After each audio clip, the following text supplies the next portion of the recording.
Bismillahirrahmanirrahim. Assalamualaikum warahmatullahi wabarakatuh. Saya Piyu Lokman. Pada tanggal 24 Julai 2020 jatuh pada hari Jumaat baru-baru ini merupakan sejarah bagi umat Islam apabila Masjid Hagia Sophia kembali fungsinya menjadi masjid setelah menjadi muzium selama 86 tahun.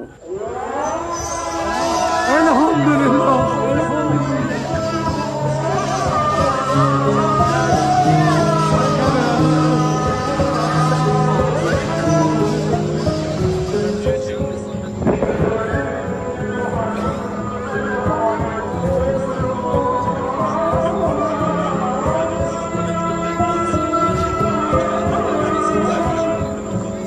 Pada awal-awalnya Masjid Hagia Sophia adalah sebuah gereja, maka diubah oleh Sultan Muhammad Al-Fatih daripada gereja selama 916 tahun dan telah diubah oleh Sultan Muhammad Al-Fatih pada 1453 Masihi sehinggalah 1934 Masihi fungsinya sebagai masjid hampir 500 tahun lamanya dan telah diubah semula menjadi muzium pada tahun 1934 Masihi sehinggalah tahun 2020 dan baru-baru ini tercipta sejarah apabila Masjid Hagia Sophia kembali fungsinya sebagai masjid. Siapakah yang bertanggungjawab menjadikan gereja Hagia Sophia sebagai sebuah masjid? Iaitu Sultan Muhammad Al-Fatih. Jom kita kenali siapa dia Sultan Muhammad Al-Fatih. Sultan Muhammad Al-Fatih merupakan salah satu sultan yang berada dalam kerajaan Utsmaniyah di Turki. Kerajaan Utsmaniyah Turki mempunyai 18 orang sultan, bermula daripada Sultan Utsman, Sultan Orhan, Sultan Murad, Sultan Bayezid, Sultan Muhammad I, Sultan Murad II. Sultan Murad II merupakan ayah kepada Sultan Muhammad Al-Fatih dan Sultan Muhammad II ataupun dikenali sebagai Sultan Muhammad Al-Fatih. Namun gelaran Al-Fatih itu diberikan setelah dia berjaya menawan Konstantinopel. Sultan Muhammad Al-Fatih lahir pada malam Isra dan Mi'raj Nabi SAW iaitu bertepatan 27 Rejab 835 Hijrah bersamaan 3 Mac 1432 Masihi. Apabila lahirnya Sultan Muhammad Al-Fatih, Sultan Murad iaitu ayahnya memberikan didikan agama yang terlalu baik dengan menghantarnya kepada para ulama sehinggalah Sultan Muhammad Al-Fatih berjaya menghafal Al-Quran 30 juzuk pada usia yang terlalu muda. Menghafal Al-Quran, menghafal tafsir, menghafal ribuan hadis Nabi SAW dan juga menjadi pakar dalam bidang fiqh. Apabila usianya mencecah 19 tahun, ayahnya iaitu Sultan Murad II memberikan kawasan kepada Sultan Muhammad Al-Fatih untuk menjadi pemerintah. Wallahu alam apa nama kawasannya tidak disebut.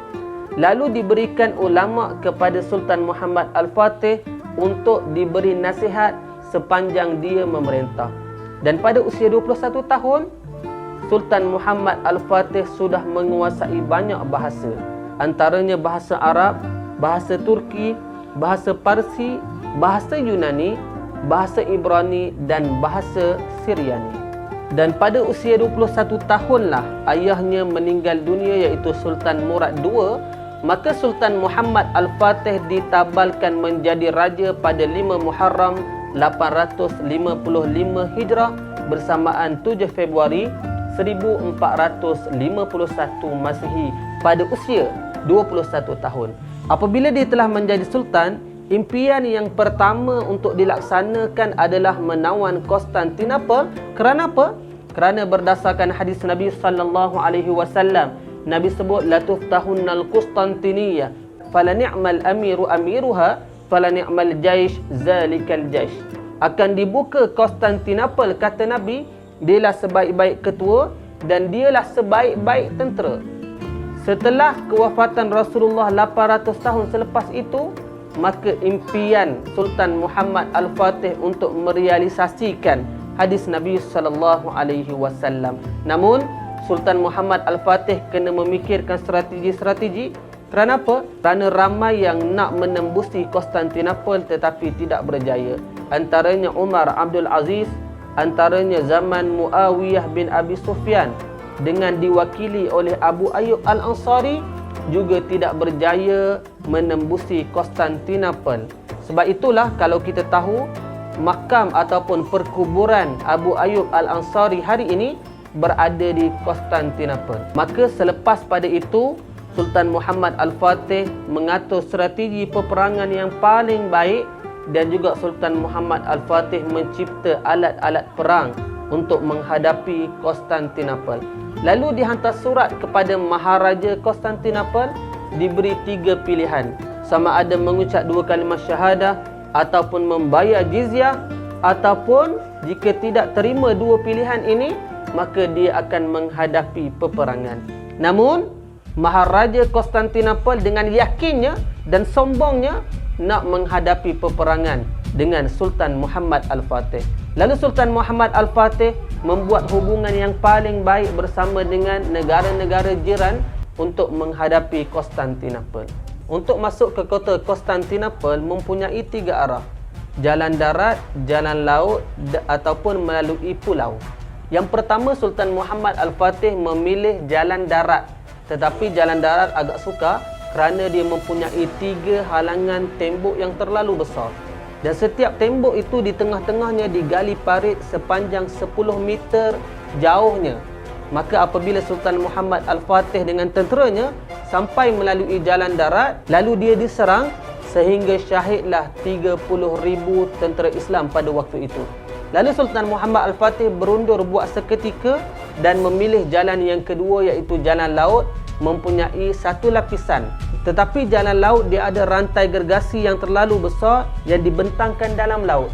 Bermaksud apabila sampai sahaja kapal, rupa-rupanya di dalam laut tersebut telah direntang 1 rantai gergasi yang terlalu besar, menyebabkan kapal tidak boleh lalu di jalan tersebut.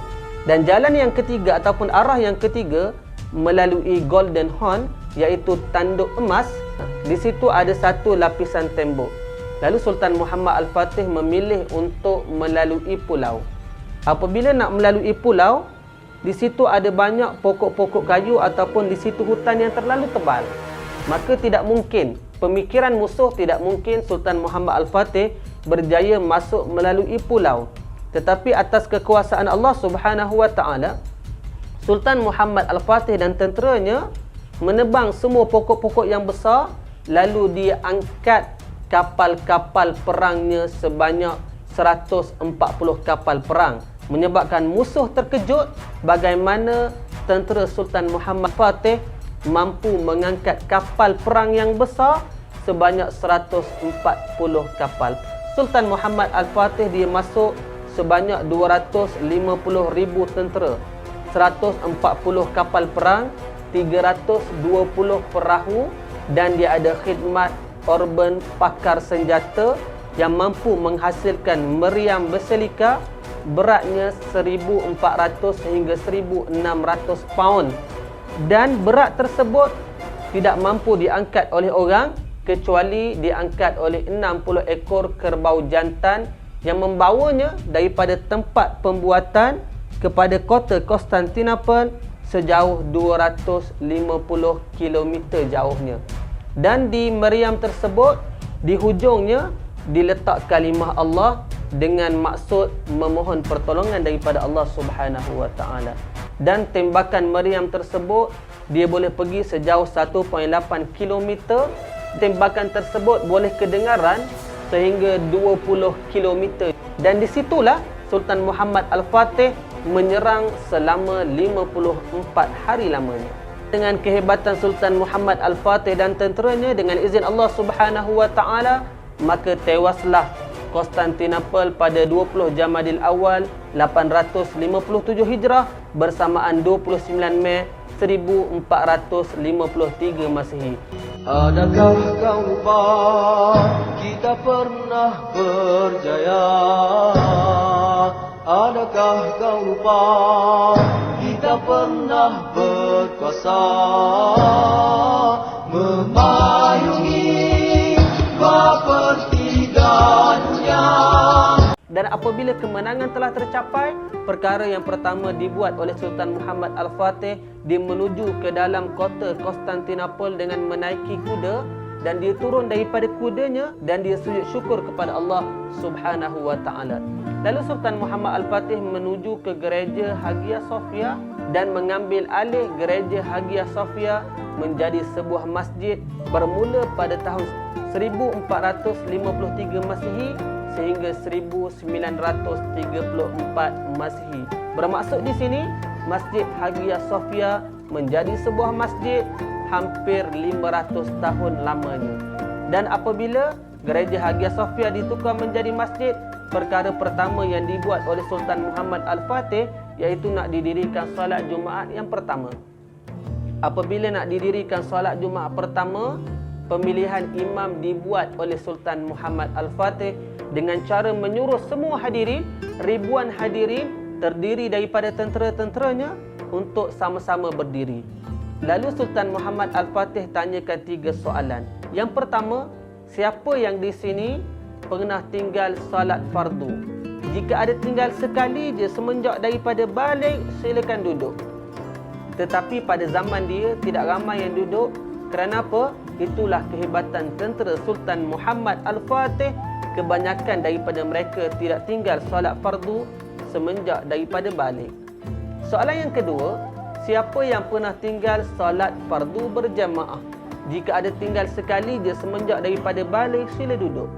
Maka separuh daripada hadirin duduk, bermaksud separuh lagi yang tak duduk tu, mereka tidak pernah tinggal solat fardu berjamaah semenjak daripada balik.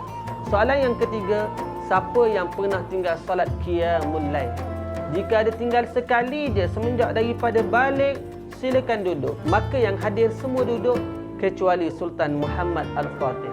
Sebab itulah dalam sejarah, kalau kita tengok Sultan Muhammad Al-Fatih ialah orang yang tidak pernah tinggal solat qiyamul lail semenjak daripada balik sampai kematian dia. Maka selepas daripada terbinanya Masjid Hagia Sophia, Sultan Muhammad Al-Fatih menukar nama Konstantinopel kepada Istanbul, bermaksud seluruh negeri itu Islam. Dan hari ini telah ditukar sekali lagi kepada Istanbul, sebab itulah kita kenali hari ini dengan nama Istanbul. Dan di akhir kehidupan Sultan Muhammad Al-Fatih, dia meninggal dunia pada bulan Rabiul Awal 886 Hijrah bersamaan 1481 Masihi. Ada sebahagian pandangan, wallahu alam betul ataupun tidak, cara kematiannya adalah dengan cara diracun oleh doktor peribadinya sendiri yang bernama Yaqub Fasha. Selepas dia diracun, dalam perjalanan dia ke Rom, ada setengah pandangan mengatakan perjalanan dia ke Perancis, dan satu lagi pandangan perjalanan dia ke Sepanyol, wallahu a'lam. Dalam perjalanan dia ke Rom bersama dengan tenteranya untuk menawan Rom, maka disitulah saat kematian Sultan Muhammad Al-Fatih. Namun Sultan Muhammad Al-Fatih sebelum kematian dia berpesan kepada anaknya iaitu Sultan Bayezid II dengan pesanan, wahai anakku, lazimilah kamu bersama dengan para ulama, kerana disitulah kehidupan yang sebenar apabila kamu mendapat nasihat daripada ulama. Dan yang kedua, jangan kamu hina orang fakir dan orang miskin, kerana mereka terlalu hampir dengan Allah Subhanahu wa ta'ala. Itulah serba sedikit kisah Sultan Muhammad Al-Fatih dan Masjid Hagia Sophia. Betapa susahnya umat Islam, betapa susahnya Sultan Muhammad Al-Fatih dan tenteranya untuk menawan Konstantinopel dan menawan Hagia Sophia. Dan hari ini alhamdulillah Masjid Hagia Sophia kembali fungsinya sebagai sebuah masjid. Satu kemenangan bagi mereka yang berada di Istanbul dan juga kemenangan bagi seluruh umat Islam. Mudah-mudahan sama-samalah kita menjaga kegemilangan Islam terus berada di puncak, insya-Allah. Saya Piyu Lokman, wallahu alam. Assalamualaikum. Müslümanlar, Allah'ın lütfu ve inayeti, Cuma'nın huzuru ve bereketi üzerinize olsun. Bu mübarek vakitte, bu mukaddes mekanda